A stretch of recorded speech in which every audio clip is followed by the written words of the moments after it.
Good evening friends, बहुत बहुत स्वागत है आपका Ramanuj maths classes online channel पर। सबसे पहले स्टूडेंट आपको सभी स्टूडेंट्स को दुर्गाष्टमी की इस पावन पर्व की बहुत हार्दिक शुभकामनाएं एवं बधाइयां। और ये माता से मेरा ये अनुरोध है कि वो अगले साल जब दुर्गाष्टमी आए तो आप सभी राजकीय सेवा में चयनित हों और आप अपने अपने स्कूलों में इस पर्व को छुट्टी लेकर के आप मना पाए। ठीक है, चलिए स्टूडेंट शुरू करते हैं आज का वीडियो। स्टूडेंट आज का जो वीडियो है वो इम्पोर्टेंट है, टॉपिक है कि अब स्टूडेंट अक्टूबर आ चुका है और एग्जाम में लगभग अगर मैं बात करूं तो 75 दिन बाकी हैं, है ना। लगभग आपके 75 डेज बाकी हैं। तो इसमें सबसे पहली बात आती है सर रिवीजन कैसे किया जाए। रिवीजन को लेकर के ये वीडियो है कि हम चीजों को, अब पूरा सिलेबस हमने लगभग एक बार तो ऑलमोस्ट सभी स्टूडेंट्स ने रीड कर लिया है, पढ़ लिया है। ठीक है, तो अब उसको रिवीजन कैसे किया जाए, रिवाइज कैसा किया जाए, उसको लेकर के आज एक स्ट्रेटजी डिस्कस कर लेते हैं जो कि आपके लिए हेल्पफुल होगी। देखिए स्टूडेंट, यहां से मैं आपको बता देता हूं कि अब जो 75 डेज है स्टूडेंट, यहां से आपको अभी 2 बार रिवीजन करना है। ये मत समझ लीजिएगा कि एक बार रिवीजन से काम चल जाएगा, नहीं चलेगा स्टूडेंट। आपको इसको 2 पार्ट में डिवाइड कर लेना है रिवीजन को। कैसे? पहला पार्ट स्टूडेंट आपका आएगा 50 डेज का और दूसरा पार्ट आएगा स्टूडेंट आपका 25 डेज का। मैं क्या बोल रहा हूं आपको कि अब से आपके एग्जाम में सेकंड ग्रेड में 75 दिन लगभग बाकी हैं, तो आपकी स्ट्रेटजी होनी चाहिए अब रिवीजन की, क्योंकि सारे कोचिंग सेंटर्स पर लगभग कोर्स खत्म हो गया है, ऑनलाइन और ऑफलाइन स्टूडेंट। ठीक है, तो आपको इन रेस्ट के 75 दिन में 2 बार एक्टिव रिवीजन कर लेना है। तीसरी बार तब जाकर के एग्जाम में आपसे प्रश्न हल हो पाएगा। ठीक है, तो आपकी स्टडी स्टूडेंट कैसी होनी चाहिए? पहला आपको 50 डेज में स्टूडेंट और फिर आपको 25 डेज। तो ये आपको स्ट्रेटजी बना लेनी है, होमवर्क पूरा कर लेना है। चलिए तो अभी डिस्कस कर लेते हैं स्टूडेंट 50 डेज वाली स्ट्रेटजी को लेकर के कि हम 2 बार रिवीजन कैसे करें। मैंने बता दिया आपको स्टूडेंट, ये आप डेज में डिवाइड कर देंगे, उसके बाद में जस्ट 1 मंथ बिफोर में आपकी एक नई स्ट्रेटजी काम करेगी। चलिए अब स्टूडेंट बात कर लेते हैं कि हम अगले 50 दिन के अंदर क्या स्ट्रेटजी काम में लेकर के आएंगे। ठीक है, कि हमारा रिवीजन कैसा है। तो स्टूडेंट देखिए, अब रिवीजन में अब आपका समय आ गया है कि आपको सिलेबस को शॉर्ट करना शुरू करना है ना। सिलेबस को अब छोटा करना शुरू करना है, ये आपका पहला काम है।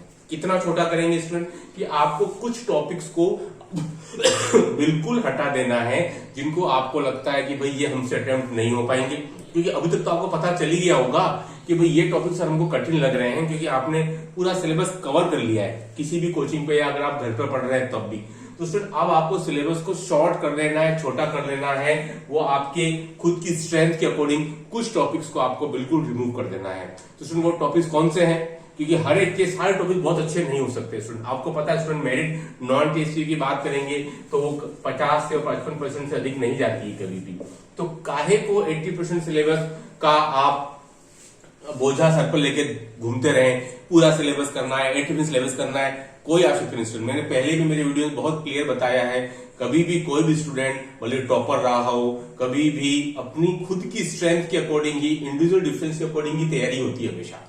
आप दूसरे से नकल बिल्कुल नहीं करें। आपको कोई दोस्त अगर 100% सिलेबस करता है, हो सकता है उसका इंडिविजुअल डिफरेंस अलग हो, उसका आईक्यू अलग हो, लेकिन ज्यादातर जो स्टूडेंट है, मैं उनकी बात कर रहा हूं जो एवरेज स्टूडेंट है, कि आप सिलेबस जब मेरिट 50 से 25% जाती है, लगभग 250 से 260 के बीच में मेरिट है मैक्सिमम। ठीक है, 262 से आज तक कभी गई नहीं है, वो भी 10 साल पहले गई थी 2010 के अंदर। कितनी? 262। उसके बाद तो 252, 242, 248 ऐसे ही मेरिट आपकी जा रही है, 185 भी आ गई। ठीक है, तो सिलेबस पूरा रखने की जरूरत नहीं है, आपको सिलेबस को छोटा करना है। तो क्या छोटा करना है स्टूडेंट? मैं आपको सलाह दूंगा कि अभी 11th 12th में कुछ भी नहीं छोड़ें। अभी फिर फर्स्ट 50 डेज की बात कर रहा हूं मैं, फर्स्ट 50 डेज की बात कर रहा हूं मैं। एक वीडियो बाद में बनाएंगे 25 डेज का। ठीक है, 11th 12th में कुछ भी नहीं छोड़े।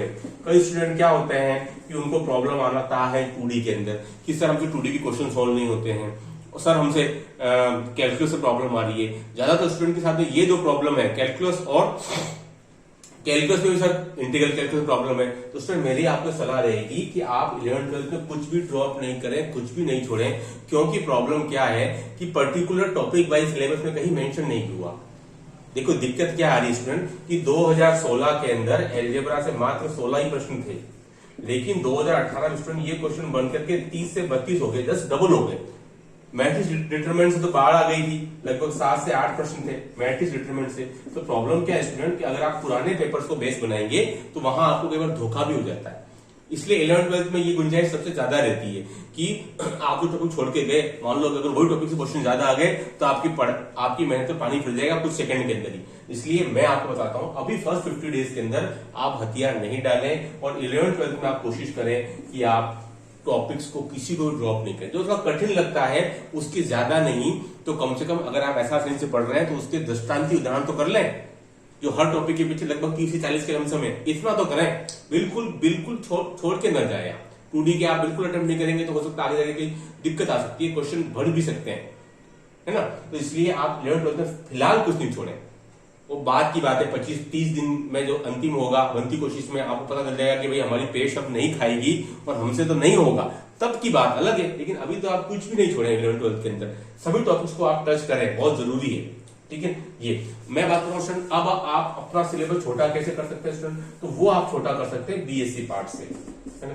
बीएससी पार्ट्स के थ्रू आप अपना सिलेबस छोटा कर सकते हैं स्टूडेंट, की लगभग इस बार आपके पास 10 टॉपिक हैं और हर टॉपिक से अगर हम मान के चले स्टूडेंट कि आपका लगभग 4 से 5 प्रश्न हर टॉपिक से आएगा ही आएगा, तो लगभग 45 से 50 के लमसम इस बार क्वेश्चन बीएससी पार्ट के आएंगे। तो आपको हर टॉपिक से पता है कि भाई लगभग अगर मैं वेक्टर छोड़ता हूं तो मेरे 4 से 5 क्वेश्चन का मुझे लॉस होगा।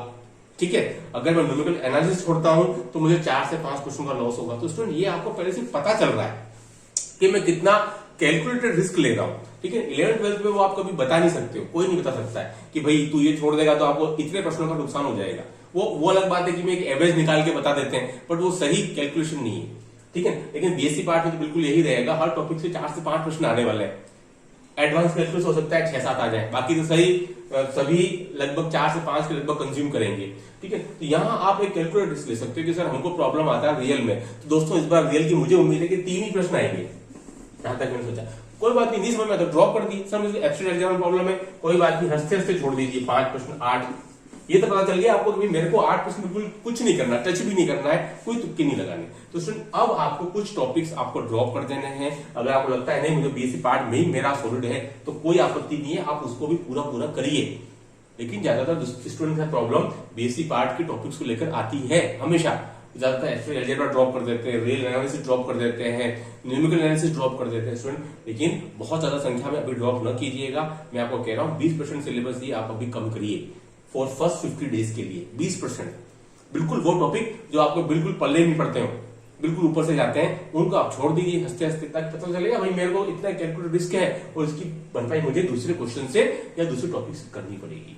ठीक है, तो ये आपका फर्स्ट 50 डेज के लिए स्टूडेंट मेरा आपको सजेशन रहेगा कि 11th में कुछ भी ड्रॉप नहीं करें। बीएससी पार्ट में आप 20% तक सिलेबस को छोटा कर सकते हैं।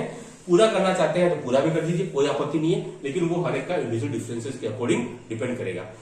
दूसरे से नकल बिल्कुल न करें, सजेशन जरूर ले सकते हैं, लेकिन अमल आपको अपने हिसाब से ही करना है। ठीक है, तभी आप सफलता तक पहुंच पाएंगे। दूसरे की नकल नहीं करें, बिल्कुल मित्रों की या किसी और ने सजेस्ट कर दिया, कोचिंग में जाते हैं तो सब तरह के बच्चे मिलते हैं आपको, है ना, आप उनकी नकल नहीं करें, आप अपने हिसाब से चले, खुद रास्ता अपना बनाए तो ही मंजिल तक पहुंच पाएंगे।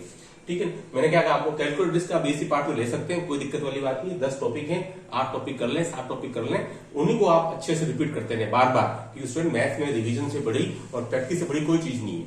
सबसे बड़ी चीज मैथ्स में रिवीजन और प्रैक्टिस ही है, और लास्ट के 1 महीने में मॉक टेस्ट। ठीक है, वो बात की बात है ना। तो आप अभी सिलेबस आपका छोटा कर सकते हैं 20% तक बीएससी पार्ट के अंदर लेकर के। और मैं और बहुत स्टूडेंट मेथोडोलॉजी को आप हल्के में ना लें, मेथोडोलॉजी को आप हल्के में ना लें, शिक्षण विधियों को ऐसा नहीं है कि हो जाएगा। अगर आपने इसको हल्के में लिया तो उसका ये कि धोखा न दे जाए। 20% स्टूडेंट आपके लिए बहुत ही प्रीशियस है, कीमती है, और आपकी कोशिश रहनी चाहिए कि मुझे 20 में से 15 से 16 सही मिल जाए, तुक्के ना मानना पड़े। ठीक है, हाँ, तो ये इसको मेथोडोलॉजी हल्के में नहीं ले, आप इसकी तैयारी भी रेगुलर करते रहें। 1-1 घंटा भी अगर आप पढ़ेंगे मेथोडोलॉजी को तो स्टूडेंट ये आपकी बहुत ज्यादा यूजफुल साबित होगा। कोई भी अच्छी बुक ले लें, एक कोर्सेस ले लें, एसके मंगल ले लें, मार्केट में कई सारी बुक्स उपलब्ध हैं। ठीक है, ये 2 ऑथेंटिक किताबें, एस के मंगल की और एकी कुलश्रेष्ठ की आप पढ़ सकते हैं। ऑथेंटिक बुक से पढ़ना चाहते हैं तो दोनों बुक से एक भी एक बुक परचेस कर लीजिए। एस के मंगल थोड़ी सी लेंदी बुक है, ऑथेंटिक वाली पर अच्छी बुक है, ठीक है।